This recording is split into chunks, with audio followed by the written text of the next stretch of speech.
Bom, como você já deve ter visto aí, está sendo gravado. Bom, vamos começar aí, até para não estender muito horário, né? Esse é mais uma edição aqui do Next Talks. Hoje a gente está com o Gabriel Campoy, que é da equipe de Wealth Planning da XP Investimentos.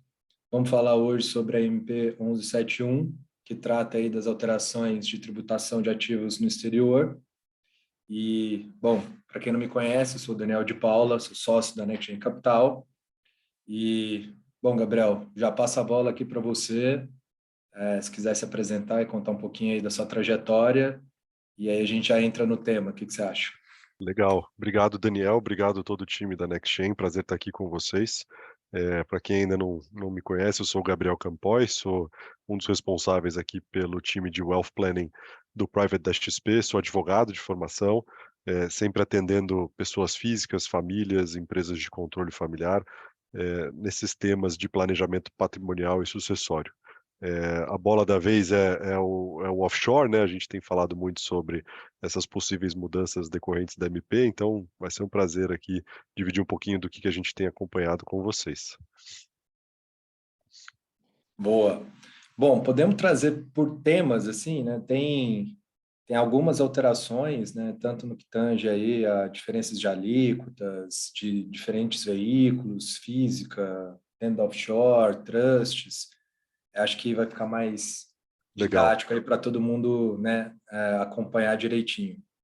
excelente. Eu consigo compartilhar uma apresentação aqui, Daniel? Posso dividir minha tela com vocês? Acho que assim a gente consegue Acredito que ir sim. guiando. Deixa eu dividir aqui a tela com vocês, se vocês estão enxergando. Bom, estou vendo aqui. Tá vendo minha tela? Legal.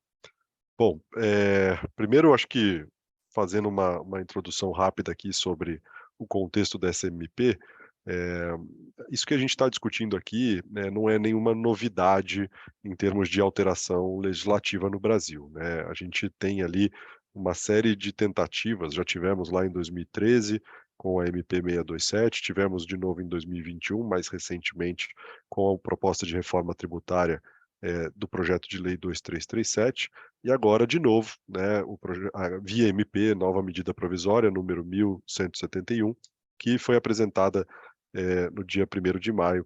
Semana passada a gente teve acesso aqui ao texto, que traz novas regras para tributação de ativos no exterior, né? Basicamente, alterações na legislação tributária para poder mudar as alíquotas, para poder mudar a forma de recolhimento e até base de cálculo do imposto de renda das pessoas físicas. Essa MP está dividida em alguns capítulos, a gente vai falar sobre eles hoje, mas eu acho importante, antes de começar, contar um pouquinho sobre o que é a MP, né? A MP é uma medida provisória, portanto ela tem validade ali durante os seus 60 mais 60 dias, né? Portanto 120 dias de vigência, até que ela precisa ser endereçada pelo Congresso Nacional, tá. Então, ela já tem vigência, seus efeitos aqui no caso que a gente vai discutir, são postergados para janeiro de 2024, porém durante 120 dias, o Congresso deve se manifestar pela aprovação ou pela rejeição dessa medida provisória, tá. Ela é um ato, exclusivo do presidente da república, né, do executivo, poder executivo, e que passa a ter vigência no ato da sua publicação, com efeitos ali sendo determinados em momentos diferentes. A gente vai falar bastante sobre isso hoje, tá. Então agora, a gente teve ali nos primeiros dias, né, uma série de emendas sendo apresentadas, já existem várias propostas aqui para ajustar a redação dessa MP, e uma vez designado ali o relator, essa discussão começa na Câmara dos Deputados, vai à Assembleia para uma primeira votação. Se aprovado, esse tema vai para o Senado, que também deve votar no plenário, e aí, se a gente tiver as duas casas aprovando o texto final, ela é convertida em lei e, portanto, seus efeitos passam a ter vigência desde janeiro de 2024, tá. Eu acho que o primeiro tema aqui, Daniel, são as aplicações financeiras de pessoa física, né. O primeiro capítulo dessa MP traz novas alíquotas e faixas de tributação diferentes para aquela pessoa física que mantém uma conta de investimentos no exterior. Tá? A regra atual, só para fazer um comparativo, né? A regra atual, ela determina que, em geral, né, você tem ali uma tributação na modalidade de ganhos de capital, com alíquotas progressivas de 15 a 22,5%, numa tabela bastante generosa, né, os 15% sendo aplicados até 5 milhões de reais de ganhos, e a alíquota máxima de 22,5% só seria aplicada para os ganhos de capital superiores a 30 milhões de reais. Aqui mudou bastante, né? A gente vê uma tabela que, na prática, até repete um pouco as alíquotas, né? Alíquotas de 0, 15 e 22,5%, porém a base ela é muito mais restrita, né? Aqui o texto da MP prevê que a alíquota de 22,5% seria aplicada para os rendimentos acima de 50 mil reais no ano, né? Então eu teria que somar todos os meus rendimentos anuais em relação às minhas aplicações financeiras no exterior, e caso isso ultrapasse 50 mil reais, eu já estaria na alíquota máxima aí de 22,5%, tá? Nessa tributação se considera também a variação cambial, que é outro ponto super importante de atenção, né? Lembrando que o imposto de renda no Brasil ele é apurado em reais e, em via de regra, ele calcula também esse ganho da variação cambial, o que vai ser discutido no final aqui do texto da MP, através de uma revogação específica que a gente vai falar mais para frente também, tá? Então, conceito aqui de quem mantém aplicações de pessoa física é uma tributação de 22,5%, na prática acaba ficando um pouco mais caro, porque apesar da alíquota ser a mesma, ela chega mais rápido. A gente tem ali uma tributação a partir dos 50 mil reais. Vocês têm algum ponto específico aqui, Daniel, que você queira aproveitar? Fica à vontade. Eu tenho uma dúvida aqui. Essa MP, ela alcança também os rendimentos, além do ganho de capital, ou não?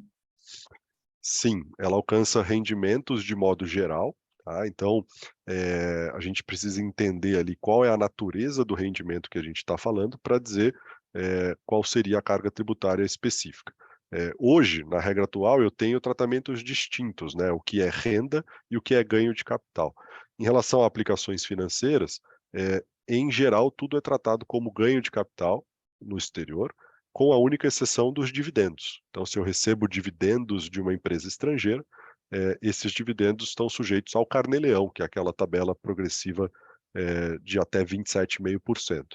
Nessa regra nova, a gente está unificando a tributação, tanto para ganho de capital quanto para rendimentos, desde que olhando para ativos financeiros. Então, não teria mais essa diferença dos dividendos, por exemplo. Os dividendos também estariam sujeitos à tributação de 22,5% até 22,5%, quando provenientes de fontes estrangeiras. É importante dizer aqui também, Daniel, que essa tabela ela é restrita aos ativos financeiros. Então, outros ativos que não sejam financeiros continuam sujeitos à regra de ganho de capital atual. Por exemplo, imóveis. Se eu tenho um imóvel no exterior e vendo eventualmente esse imóvel ou venho alugar este imóvel, eu continuaria sujeito à regra atual, que é a regra de ganho de capital no caso de venda e a regra de carnê-leão, por exemplo, no caso de um aluguel. Tá. Assim, a modalidade que boa parte dos nossos clientes utiliza é a de alocação em aplicações financeiras em bonds no exterior. Recebimento de cupom, juros desses bonds também entrariam aqui nessa nova regra, porque hoje pessoa física é tributada em 15% do que receber, certo? Neste Perfeito. caso, se for acima entre 6 e 50 mil dólares, continua de recebimento de cupom, continua em 15, passou 50 mil dólares anuais, já passa para 22,5. Exatamente.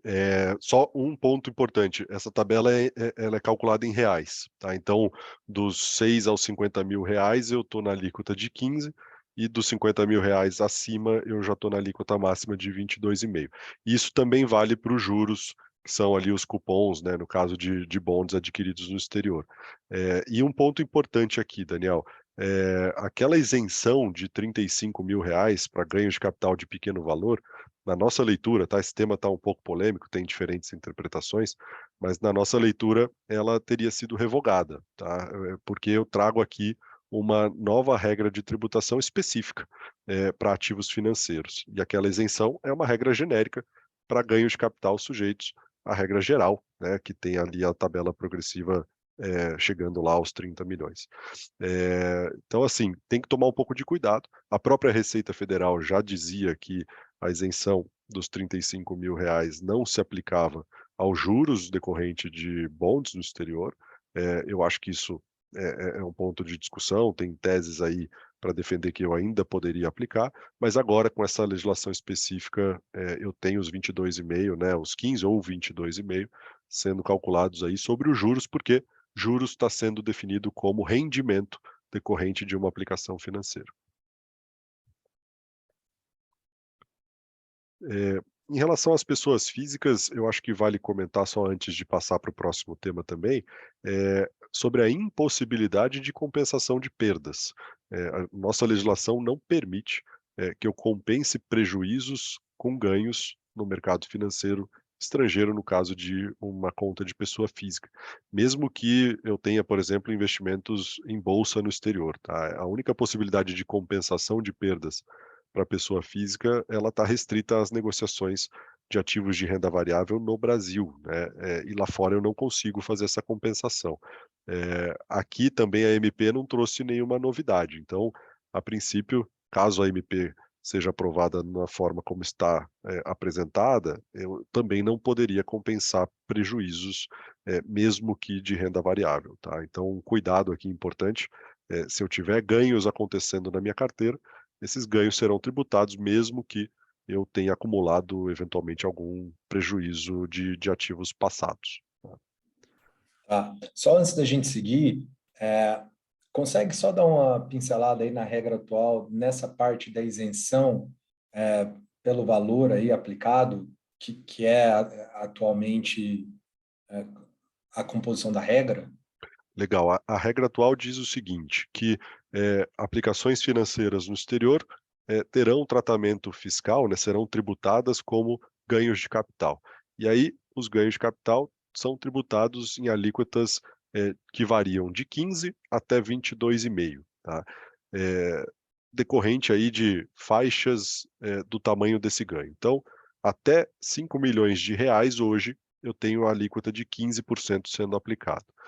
Acima de R$ 5 milhões, essa alíquota começa a subir, tá? Então eu passo para 17,5 para os ganhos até R$ 10 milhões.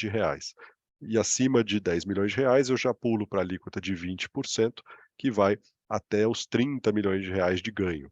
E superando os R$ 30 milhões de ganho, eu fico na alíquota máxima de 22,5%. A isenção, que também se aplica aos ganhos de capital, ela é de R$ 35.000 por mês, mas não sobre o ganho, e sim sobre o preço de venda. Então, quando eu faço alienações de ativos no exterior, por exemplo, eu tenho uma isenção para aquela alienação que é tratada como sendo algo de pequeno valor, portanto, abaixo dos R$ 35.000 no mês. E, portanto, eu estaria isento, com exceção dessa questão dos juros, dos cupons, que, na visão da Receita Federal, já seria algo tributado mesmo abaixo desse limite de isenção, tá? Isso que está mudando bastante agora, a gente mudou a base de cálculo, a gente tem novas alíquotas e a isenção, na nossa visão aqui, não seria mais aplicada. Tá. Alienação, você diz, se eu vender atualmente, até R$ 35.000 de ativos no exterior, o ganho que tiver em cima disso é isento de imposto de renda, certo? Perfeito, perfeito, exatamente. Combinado. Sobre pessoa física, esse é o resumo aqui do que está sendo apresentado. Acho que aqui não tem tantas discussões em relação ao que a gente já via acontecendo hoje, né? Aquela tributação mensal, alíquotas parecidas, impossibilidade de compensação de prejuízo. Mas o segundo tópico aqui, né? O segundo grupo de discussões, ele é um pouco mais polêmico, né? Que é o que a MP chamou de entidades controladas.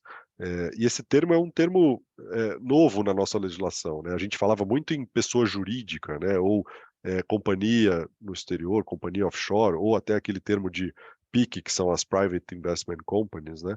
Estruturas bastante utilizadas aí por residentes brasileiros, porque até hoje a nossa legislação permite que você consiga um diferimento fiscal, ou seja, que a pessoa física só recolha o imposto de renda no momento em que ela vê o caixa acontecendo, né? Então, enquanto os ativos estão dentro da pessoa jurídica, eu não tenho tributação para a pessoa física no Brasil. A tributação da pessoa física aconteceria só no momento em que houver uma distribuição, né? Seja uma distribuição de lucros acumulados, seja eventualmente uma devolução de capital também em relação ali à questão da variação cambial. E o Brasil é um dos poucos países aí do mundo que ainda permite que isso aconteça. A gente sofre uma pressão muito grande aí da própria OCDE para que se adote algum tipo de regra anti-diferimento, ou seja, que não permita mais esse diferimento, a postergação do imposto para o momento da distribuição. Então, veio aqui uma nova legislação, né, a MP traz um capítulo todo dedicado à tributação de entidades controladas, basicamente para dizer o seguinte: se eu controlo uma companhia no exterior, ou seja, tenho mais de 50% de participação no capital dessa companhia, seja individualmente, seja em conjunto com familiares, por exemplo, pessoas vinculadas, né? É o caso de pais e filhos que são sócios de uma mesma companhia offshore. Portanto, eu tenho controle das decisões que são tomadas ali no nível dos acionistas. E essa companhia, ela está localizada em paraíso fiscal ou ela tem renda passiva superior a 20% da sua renda total, eu tenho a definição de uma entidade controlada, nos termos da MP, que seria sujeita à nova regra. Tá? E o que diz a nova regra? Que os lucros acumulados no balanço dessa entidade controlada, eles serão tributados para a pessoa física no Brasil, ainda que não forem efetivamente distribuídos. Portanto, eu criei uma regra de tributação anual, independentemente de distribuição, independentemente de regime de caixa. Tá? É isso que a MP está tentando mudar, basicamente. E aí, essa tributação, ela segue as mesmas alíquotas que a gente viu no tópico anterior. Se eu tenho rendimentos acima de R$ 50.000 no ano, eu já estou ali na alíquota máxima de 22,5%. Tá? A conta é basicamente o seguinte: se eu tive lucros dentro do meu ano calendário, a partir de 24, né, para 2023, nada muda, mas a partir de 2024, se eu tive um lucro acumulado no meu balanço, esse lucro em dólar seria convertido para reais com base na cotação de 31 de dezembro de 2024, e sobre esse saldo em reais eu aplico a alíquota, por exemplo, de 22,5%, para achar o imposto devido. E esse imposto devido deve ser recolhido até a entrega da declaração de imposto de renda da pessoa física no ano seguinte, portanto, até abril ou maio, eventualmente, de 2025. Tá? É isso que eles estão propondo aqui, que talvez seja o tema mais polêmico aqui dessa MP. Né? E qual que é a probabilidade de tributação no estoque em relação a esse tema? Bom ponto, Daniel. A MP, ela preservou o estoque, tá?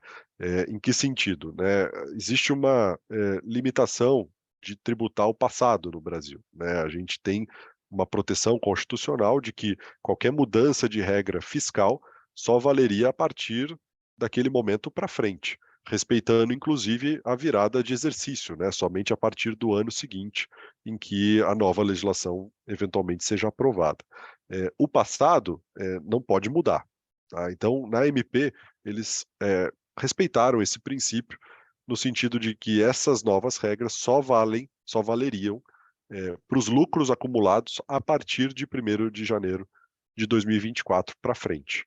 Se eu tenho lucro na minha companhia hoje, acumulado, que eu venho acumulando e continuo acumulando até 31 de dezembro deste ano, de 2023, eu continuo sujeito à regra atual.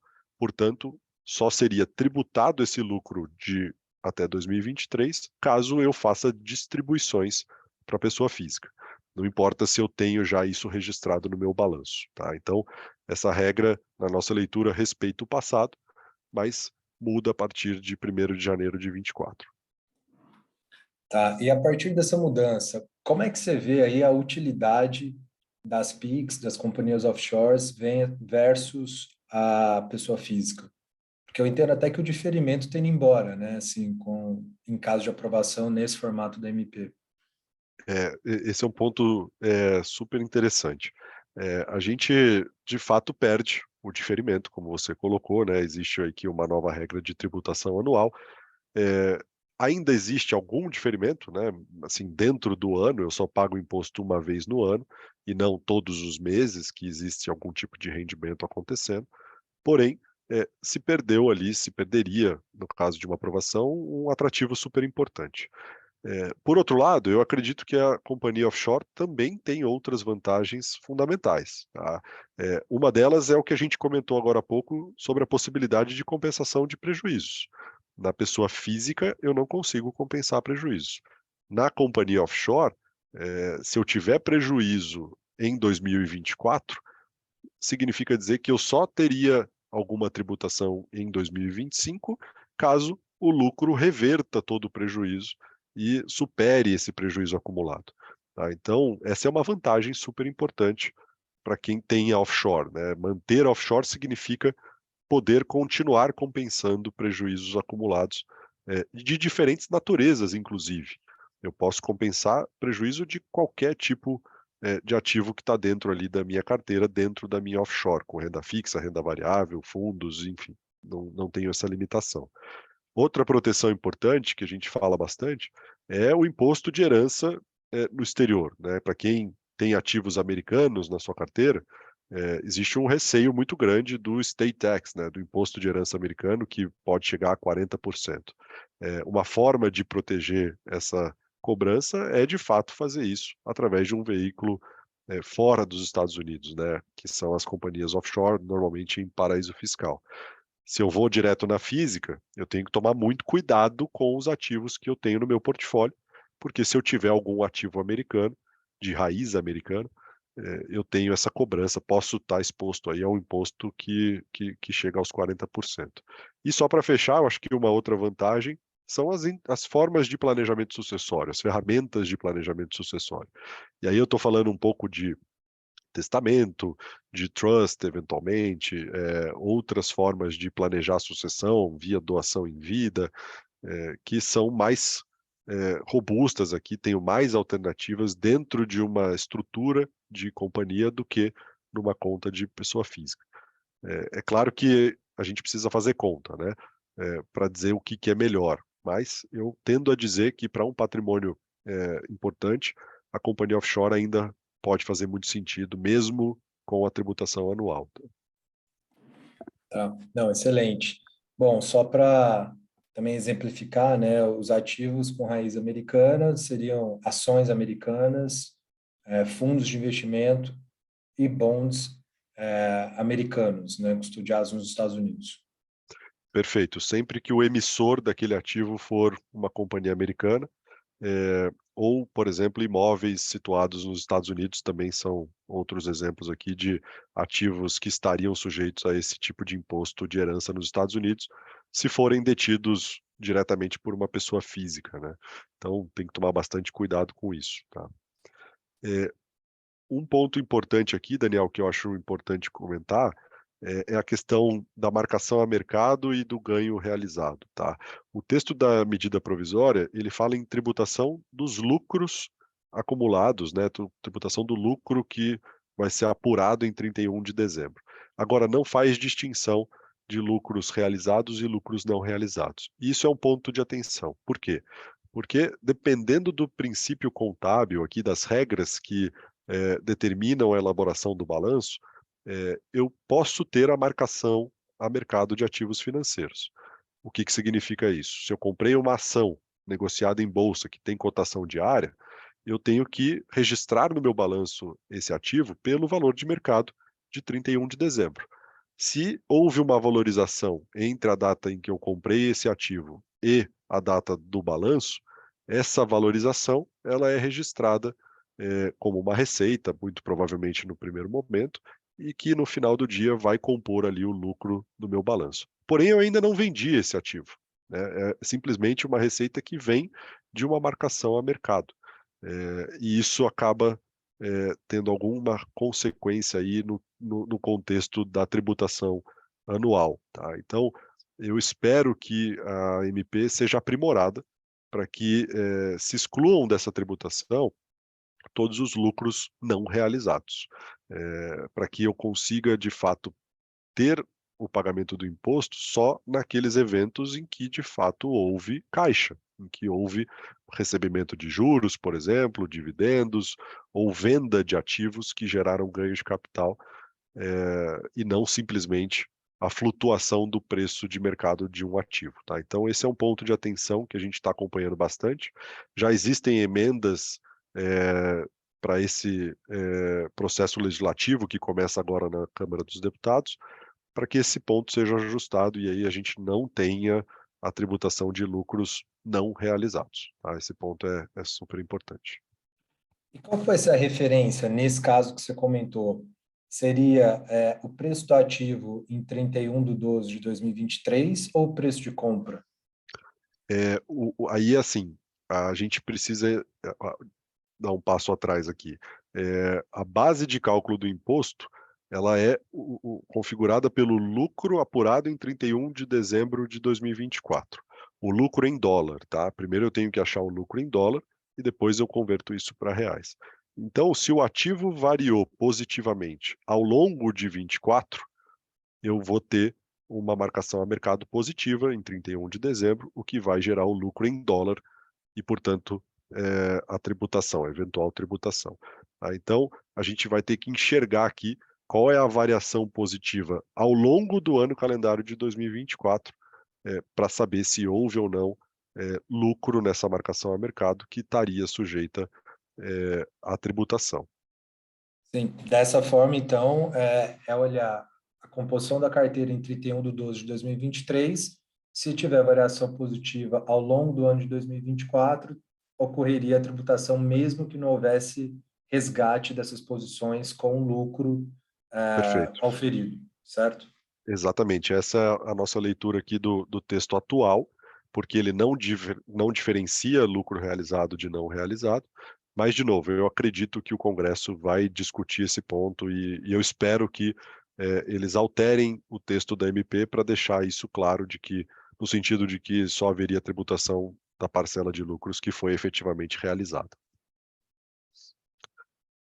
Acho que só para fechar aqui, uma vez que eu faça o pagamento do imposto, eu ganhei um custo de aquisição, né? Eu vou poder atualizar o meu custo de aquisição em relação à participação que eu mantenho na minha entidade controlada, na minha PIC, né, na minha companhia offshore, de modo que eu não seja novamente tributado na distribuição do lucro efetiva, no momento em que o caixa chega para a pessoa física, tá? Porque aí eu já subi o meu custo de aquisição, já paguei o imposto naquele momento de marcação, no momento de apuração dos lucros, e posteriormente, caso eu faça uma distribuição de dividendos, de lucros acumulados, aí eu só reduzo o custo de aquisição que eu havia ajustado no momento do pagamento do imposto, tá? Então, esse é o processo que a gente está enxergando na MP, e que não deixa muita margem de alternativas, né? A gente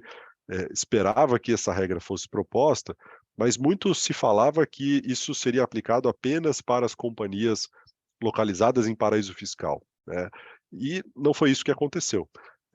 No passado, a gente estudava alternativas fora de paraíso fiscal para eventualmente montar algum tipo de estrutura. Hoje, com base nesse texto, pelo menos, isso não seria uma possibilidade, porque eu também tenho aquela regra da renda passiva, né? E esse tipo de empresa, né, esse tipo de entidade controlada, tem a maior parte da sua renda vindo de aplicações financeiras, de aluguéis, eventualmente, que são exemplos de renda passiva. Então, ainda que elas não estejam em paraíso fiscal, elas seriam afetadas pela regra por conta da sua renda passiva, tá? Então, uma possibilidade aqui, eventualmente de alternativa, seria voltar para a pessoa física, né? A pessoa física pagaria o imposto só efetivamente no evento de venda, de alienação, de recebimento de algum tipo de rendimento, mas aí a gente tem todas as fragilidades que a gente comentou aqui de uma conta de pessoa física no exterior, tá? Então, caso a caso, a gente precisa avaliar para ver o que faz mais sentido para cada um dos clientes, tá? Talvez a distribuição dos lucros apenas, não do principal, faça mais sentido, né, para a pessoa física. O lucro acumulado distribui para a pessoa física e mantém o principal, volta a apuração para o próximo ano, como estava É, sendo feito. exatamente. Até porque, hoje, se eu faço uma distribuição de lucros, eh, essa tributação ela chega a 27,5 no caso de uma companhia offshore, né, que é a tabela progressiva, o nosso carnê-leão. Aqui até existe uma novidade positiva, né, porque a alíquota cairia para 22,5. Então, de alguma maneira, isso tende a impactar menos, porém, agora com essa necessidade de recolhimento anual, tá. Próximo tema aqui para a gente avançar, que eu acho que é super interessante também, são os trusts, né? A MP trouxe um capítulo específico para falar de trust, e na minha leitura tem muita coisa positiva ali. Basicamente, o trust é uma relação jurídica em que uma pessoa física transfere para um terceiro um patrimônio, sob condições que são pré-determinadas em um contrato e nomeia nesse mesmo contrato beneficiários para que eles recebam esse patrimônio, normalmente após o seu falecimento. Esse tipo de estrutura é muito utilizada no exterior, já existe ali há algumas centenas de anos, então algo super tradicional nos países aí de direito anglo-saxão, né?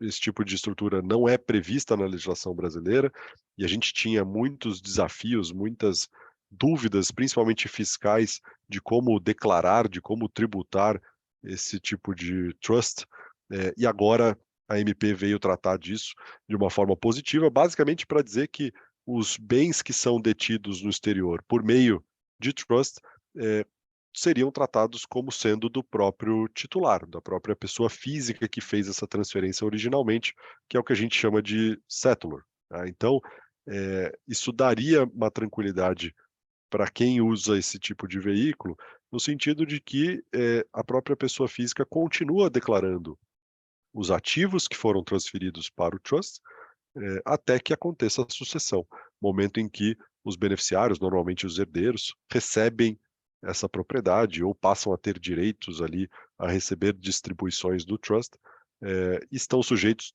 ao ITCMD, né, o imposto de herança, ou se isso for feito em vida, o imposto de doação, tá? O conceito aqui, basicamente, é desconsiderar o trust para essa finalidade de declaração e declarar e tributar os ativos que estão ali embaixo dessa estrutura. Geralmente, em grande parte dos casos, eu tenho também uma PIC embaixo do trust. Então, nesse exemplo aqui do slide, né, uma pessoa ou mais pessoas físicas que montaram um trust e transferiram a propriedade da sua PIC para esse trust, elas continuariam declarando a sua PIC, a sua entidade controlada, no seu imposto de renda e estariam sujeitos à tributação na mesma regra que a gente comentou anteriormente de quem não tem um trust e, portanto, passa a ser dono diretamente da sua PIC. O que significa que a tributação ela seria anual, toda vez que eu tenho ali a apuração do balanço, em que eu configure ali um lucro acumulado, ainda que essa PIC, essa companhia, essa entidade controlada esteja embaixo de uma estrutura como um trust, tá? Então, traz mais tranquilidade para a gente poder trabalhar com esse tipo de estrutura, do qual eu sou fã, acho que é uma estrutura super interessante, ela tem muita flexibilidade, principalmente para fins de planejamento sucessório, ela ajuda muito nesse processo de sucessão, mas até então a gente tinha muita dúvida, muito receio de usar o trust por conta da fragilidade tributária, por conta de discussões tributárias em relação à forma de declaração, em relação à forma de tributação dos rendimentos. Agora, aparentemente, essa novela tem um novo capítulo aqui, a gente vai poder ter mais tranquilidade de usar essa ferramenta que é super interessante e estando sujeito a uma regra específica, que é a mesma regra de quem tem uma companhia diretamente em seu nome. Tá? Então, acho que é uma novidade positiva aqui para esse tipo de estrutura.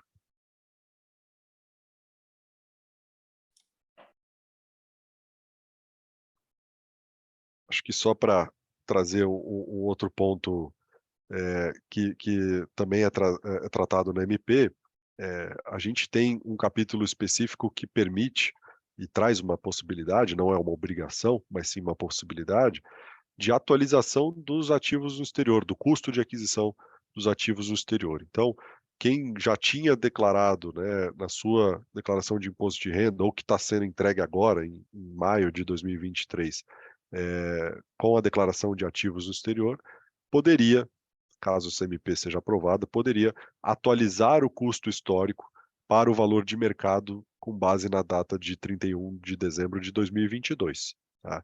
Inclusive, para efeitos de variação cambial, porque o dólar seria o próprio de 31 de dezembro de 22. Essa atualização ela gera um acréscimo de patrimônio, um ganho de capital.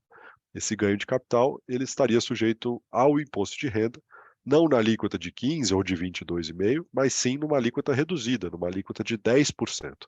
Então aqui é uma tentativa do governo de estimular uma atualização dos ativos no exterior na declaração de IR das pessoas físicas, trazendo aqui um desconto, uma possibilidade de pagar o imposto numa alíquota reduzida. O que me parece ser bastante interessante.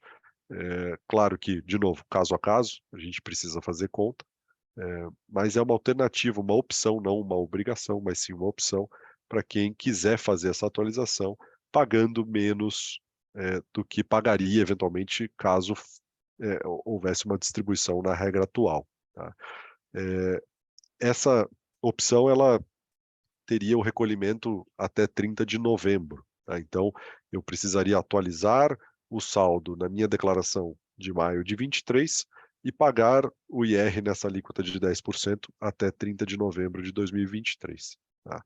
E quem fizer isso agora em 2023, em relação a uma entidade controlada, a uma PIC, por exemplo, poderia repetir esse processo ao longo de 2024. Tá? Teria a opção de repetir essa atualização ao longo de 2024, pagando de novo os 10%, caso aconteça ali uma variação positiva entre 2023 e 2024. Só para fechar aqui, acho que essa é uma opção que também pode ser personalizada. Eu não preciso atualizar todos os meus ativos no exterior, eu poderia escolher quais ativos eu quero fazer essa atualização. Tá? Então, eu acredito que é algo positivo, mas, de novo, ainda muito cedo para implementar. A gente nem conseguiria hoje fazer esse pagamento, porque nem existe sequer ali um DARF, né, com um código específico do imposto de renda nessa alíquota de 10%. Então, a gente precisa esperar aí a tramitação da MP no Congresso, para eventualmente depois até retificar a declaração que já foi entregue esse ano, fazendo essa atualização e podendo, portanto, pagar aí o IR na alíquota de 10%. Tá?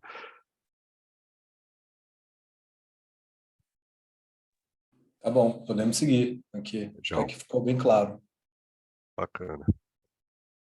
Última novidade aqui, Daniel, a gente tem duas revogações previstas na MP.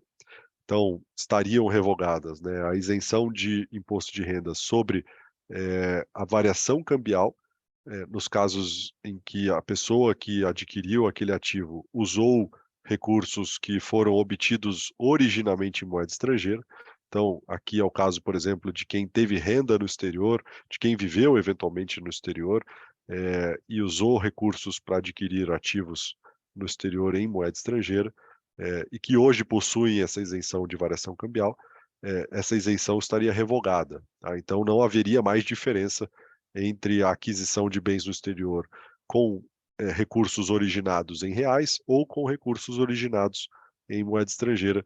A gente teria, sim, a tributação também da variação cambial nos dois cenários. Tá? Então, essa é uma revogação que a MP trouxe.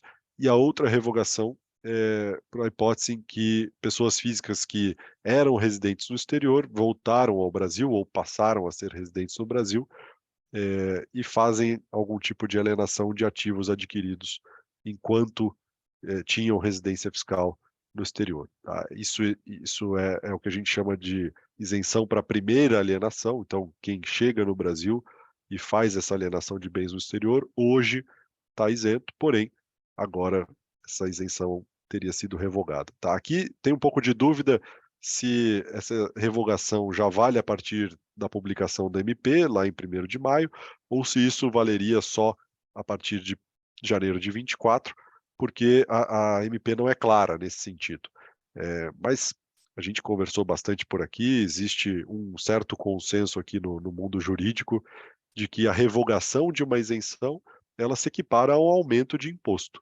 E, portanto, se eu estou aumentando o imposto, eu só poderia aplicar esse aumento a partir do ano subsequente. Tá? Então, eu acredito que esse ponto vai ser esclarecido também agora no Congresso, mas, a princípio, essas duas revogações elas só teriam efeitos a partir de janeiro de 2024. Tá? Essas são as novidades aqui da MP, só para fechar aqui, de novo, né, a tramitação, ela acontece num período de 120 dias, até 120 dias. Caso o Congresso não vote efetivamente, não aprove ou não se manifeste dentro desse período, a pauta, ela é travada, tá? Então, eles são basicamente obrigados a se manifestar nos outros 45 dias. Então, a gente acredita que teremos novidades aí até agosto, provavelmente início de setembro, considerando que existe um recesso aí no meio do ano, em relação à aprovação ou não dessa MP. O recado que eu tenho dado aqui é que, por hora, nada muda, né? Por hora, a gente continua com a regra atual. Acho que é importante ter calma nesse momento, não sair fazendo qualquer movimento em relação ao que está previsto nessa MP, porque pode ser que ela nem venha a ser aprovada. Então, em relação a 2023, a gente está muito tranquilo que a regra atual continua. Caso ela seja aprovada até agosto, a gente teria de agosto a dezembro para eventualmente reestruturar os ativos do exterior, ou não, ou decidir pela manutenção da estrutura atual, avaliando caso a caso. Tá? Então, por enquanto, a gente tem que acompanhar mesmo para ver o que vai acontecer nessa discussão do Congresso.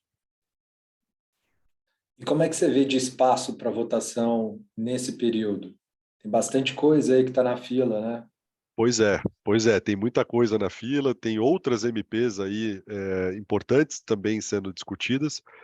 Eu não acho que vai ser tão rápido, tá? Eu acredito que essa discussão vai levar tempo, até porque é um tema polêmico, né? Não é um tema fácil de aprovação.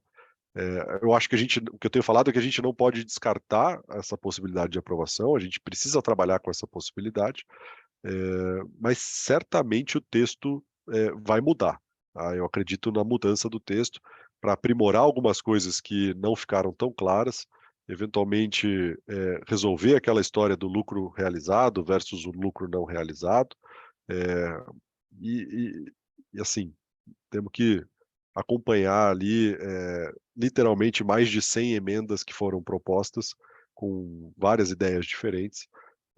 Muito provavelmente o texto vai ser ajustado, então não é hora de tomar qualquer decisão em relação a isso, tá? Eu acho que a gente precisa mesmo acompanhar para ver o que vai acontecer.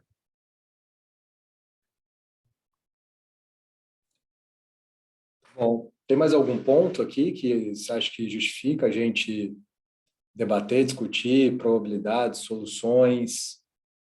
Eu acredito que o contexto geral que eu tentei passar aqui é isso que a gente tem acompanhado. Eu estou à disposição aqui para a gente debater, enfim, não sei se tem alguma dúvida do pessoal que está acompanhando a gente. Fiquem super à vontade para colocar no chat, ou enfim, se quiserem perguntar também, eu estou à disposição. Eu acho que em termos de alternativas, né, a gente está limitado, bastante limitado, né? Como eu comentei, né, não adianta simplesmente mudar o domicílio fiscal da companhia que está em paraíso para buscar um domicílio que não seja considerado paraíso, porque a gente tem também essa regra da renda passiva, que acaba pegando a maioria dos casos, né? A gente também discutia no passado uma mudança para uma estrutura eventualmente de fundos de investimento, porém, se eu tiver o controle desse fundo, eu também acabo caindo na mesma regra que a MP está trazendo, justamente porque ela fala em entidade controlada e não pessoa jurídica. E nesse conceito de entidade controlada, ela também traz o exemplo dos fundos, tá? Eu acho que para quem quer manter totalmente esse diferimento, talvez a possibilidade seria voltar para a pessoa física, voltar alguns ativos para a pessoa física, e ativos que não distribuam rendimentos, ativos que acumulem esses rendimentos. É o exemplo de fundos abertos, né? Fundos que estão ali disponíveis para vários cotistas. Nesse caso, se o fundo acumula rendimento e eu não tenho controle sobre as decisões que são tomadas dentro da gestão daquele fundo, e aí sim eu só seria tributado enquanto eu fizer algum tipo de retirada, algum tipo de resgate. Enquanto eu tenho recurso dentro do fundo, eu não tenho tributação, portanto eu ganho o mesmo diferimento. O desafio aqui é a parte sucessória, né? Eu teria que tomar muito cuidado com qual fundo eu estou escolhendo aqui para alocar, porque estando na pessoa física pode haver algum risco aqui de imposto nessa sucessão no exterior, ou alguma dificuldade de planejamento sucessório também, tá? Então, essa é uma possibilidade, porém eu acredito que mesmo com a regra de tributação anual, as companhias ainda vão sobreviver, muito pelo caráter de planejamento sucessório, muito pelo benefício ali de compensação de prejuízos, tá? Que eu não consigo de fato fazer na pessoa física. Então, temos que acompanhar mesmo. Essa é uma tendência mundial, né? A gente fala bastante isso também. O Brasil é um dos poucos países que ainda permite esse diferimento fiscal através de estruturas em paraíso fiscal. E é uma exigência aí da OCDE para que a gente tenha um assento, acabar com essa possibilidade de diferimento. Então, vamos ver o que vai acontecer, né? A gente já teve essa tentativa no passado, não foi aprovada, agora a gente está enfrentando a mesma discussão, a gente precisa acompanhar mesmo para tomar alguma decisão depois que a regra do jogo estiver mais clara. Tá? Bom, combinado. Acho que é um tema complexo, amplo. Acho que a gente tem que debater isso com os nossos clientes, nossa equipe, digerir um pouquinho. E eu sei da sua disponibilidade, da disponibilidade do seu time. E a gente vai, né, acompanhando as mudanças e batendo essa bola durante esse processo, né, de alteração, de transição aí e aprovação dessa MP, e esclarecendo todas as dúvidas e novidades junto aos clientes, principalmente durante esse processo. Acho que foi super esclarecedor, super didático. Realmente, se você puder só nos passar esse material, para a gente seria ótimo. A gente Sim, distribui aqui internamente e também externamente para os clientes. E super obrigado aí pelo tempo, parabéns aí pela apresentação. Queria agradecer a todo mundo também que participou, todos os clientes, a equipe NextGen. Mais uma vez, muito obrigado aí para a XP pela parceria e por estar sempre pronto aí para nos atender. obrigado, Daniel. Obrigado todo o time da NextGen. Obrigado a todos que acompanharam a gente aqui até o final. Como você bem colocou, nosso time está 100% à disposição para fazer conversas individuais, entender a necessidade de cada um dos clientes e construir soluções, né? Não só em relação aos ativos offshore, mas também em relação aos bens que ficam aqui no Brasil, sejam eles líquidos ou ilíquidos, né? Aqui é um trabalho de diagnóstico bastante completo. Então, eu reforço aqui o seu convite para a gente ter agendas aí individuais com cada um dos clientes, das famílias e construir o planejamento patrimonial e sucessório. De novo, foi um prazer e muito obrigado aí pelo convite. Obrigado, Gabriel. Até a próxima e a gente vai acompanhando juntos aí essas atualizações. Obrigado, pessoal. Até Boa mais. noite. Tchau, tchau. Boa noite.